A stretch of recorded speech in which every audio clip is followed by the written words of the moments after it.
Колись я був смиротним. Принц тоді,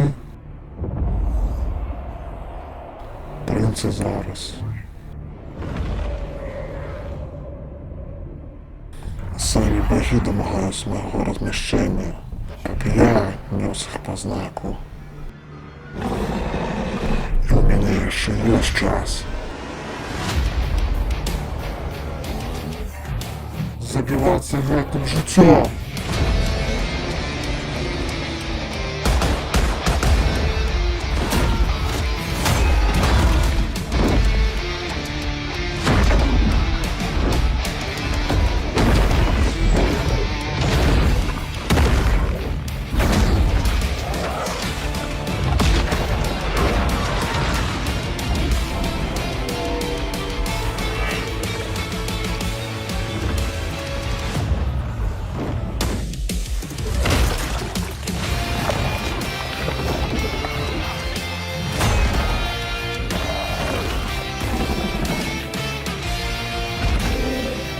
Але больше не их марионетка.